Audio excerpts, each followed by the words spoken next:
Assalamualaikum warahmatullahi wabarakatuh. Welcome back to my channel. Hari ini saya akan membahas tentang effective tax rate atau yang biasa disebut dengan ETR. Nah, mulai dari definisinya sampai dengan bagaimana ETR itu diterapkan dalam penelitian akuntansi dan perpajakan.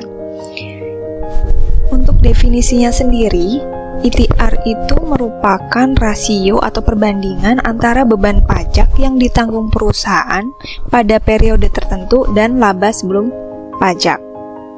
Nah, istilah efektif di sini itu mencerminkan average dari tarif pajak yang ditanggung oleh perusahaan, karena sebenarnya beban pajak yang ditanggung oleh perusahaan itu memiliki tarif yang beragam tergantung dari jenis pajak dan objek pajak yang diterima oleh perusahaan.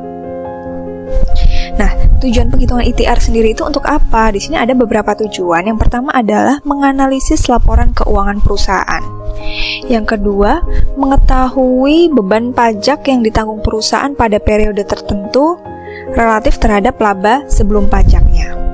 Nah, kemudian yang terakhir itu adalah salah satu proksi dari penghindaran pajak pada penelitian di bidang akuntansi dan pajak. Nanti kita akan bahas detail di sesi yang agak terakhir, oke?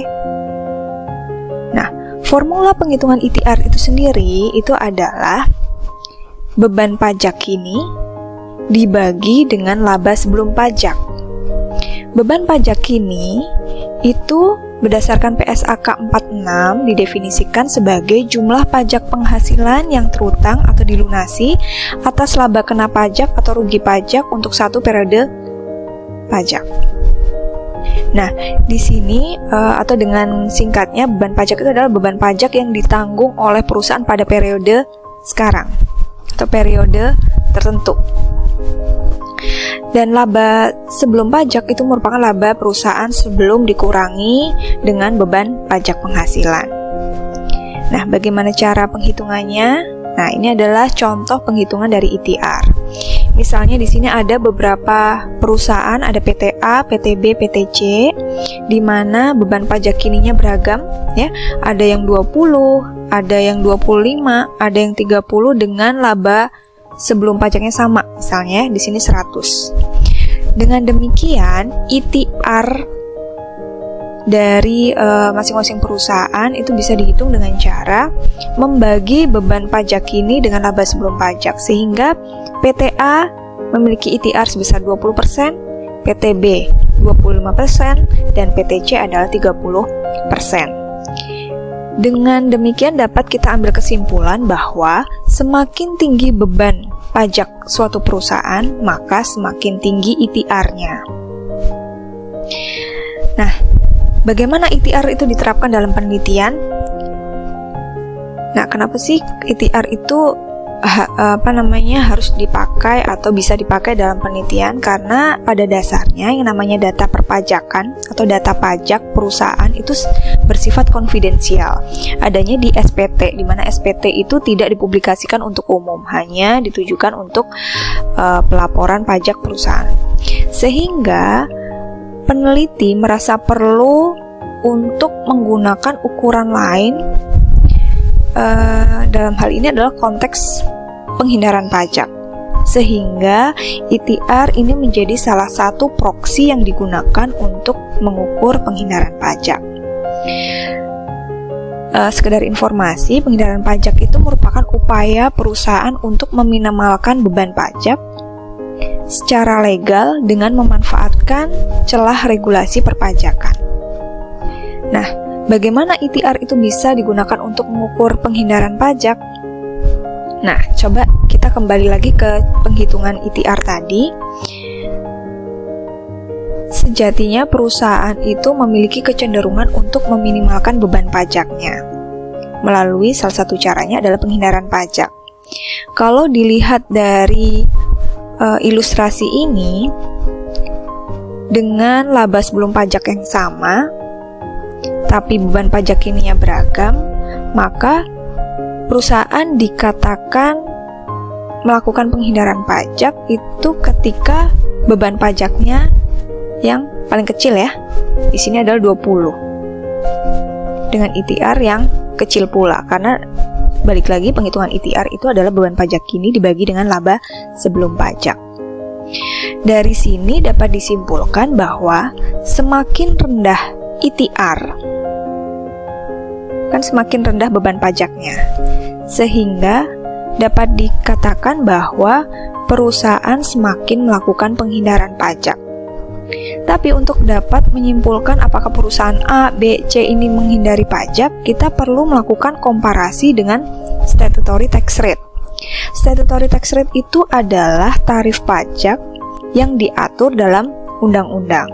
Dan dalam konteks penelitian, penghindaran pajak itu berfokus pada PPh wajib pajak badan, sehingga statutory tax rate-nya bisa disesuaikan dengan tarif PPh badan. Misalnya tahun 2019 itu 25% dan turun di tahun 2010 ya dengan ketentuan yang baru menjadi 22%. Sehingga ketika kita lakukan komparasi untuk menentukan apakah perusahaan ini melakukan penghindaran pajak atau tidak, maka perusahaan dapat dikatakan melakukan penghindaran pajak ketika ITR-nya, nilai ITR-nya itu lebih kecil dari statutory tax rate. Misalnya ini adalah kondisi tahun 2019 dengan statutory tax rate atau tarif PPh badannya adalah 25%, maka dapat disimpulkan perusahaan yang melakukan penghindaran pajak itu adalah PTA. Karena apa? Karena ITR-nya lebih kecil dari statutory tax rate. Nah, dengan demikian ITR dapat digunakan sebagai proksi ya untuk mengukur penghindaran pajak dalam sebuah penelitian.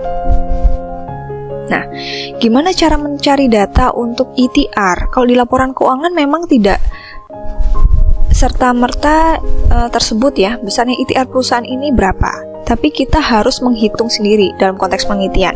Caranya bagaimana? Dengan berpedoman pada rumus atau formula tadi, kita perlu mencari yang namanya beban pajak kini dan juga laba sebelum pajak agar bisa menghitung ITR-nya. Di mana kita bisa mencarinya? Nah, kalian bisa mendownload laporan keuangan tahunan perusahaan ada di Bursa Efek Indonesia. Nah, dari laporan keuangan kita langsung menuju ke laporan laba rugi. Ya, di laporan laba rugi di situ nanti akan kita temui laba sebelum pajak penghasilan.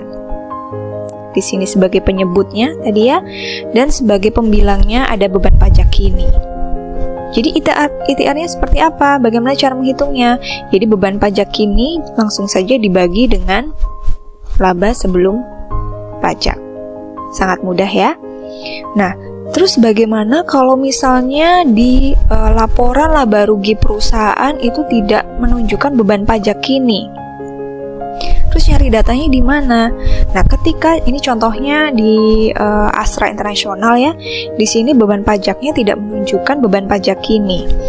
Nah, cara menghitung ITR-nya kita bisa langsung masuk ke notes atau catatan atas laporan keuangan untuk mengetahui berapa besarnya pajak kini dari perusahaan yang mau kita hitung ITR-nya. Ya. Nah, di catatan atas laporan keuangan kita bisa langsung ambil di sini beban pajak kininya. Kenapa kita ngambil yang konsolidasian? Karena dari awal yang namanya laporan keuangan di sini kan konsolidasi ya. Jadi biar matching, maka beban pajak kininya juga kita ambil yang konsolidasi. Dengan demikian, ketika kita sudah mengetahui berapa besaran beban pajak kini dan juga laba sebelum pajak, kita dapat menghitung berapa besarnya ITR. Kemudian, contoh penelitian dengan ITR, kalian bisa searching di Google Scholar saya. Klik aja Google Scholar, kemudian cari nama saya. Di situ ada beberapa penelitian, salah satu contohnya yang pertama tentang peran komisaris independen dan kualitas audit terhadap penghindaran pajak, dan peran kompetensi Dewan Komisaris dalam penghindaran pajak dan manajemen laba. Di sini penghindaran pajaknya menggunakan ITR. Kalian bisa searching di situ dan bisa dijadikan acuan untuk penelitian kalian. Baik, terima kasih atas perhatiannya. Sampai ketemu di video selanjutnya. Wassalamualaikum warahmatullahi wabarakatuh.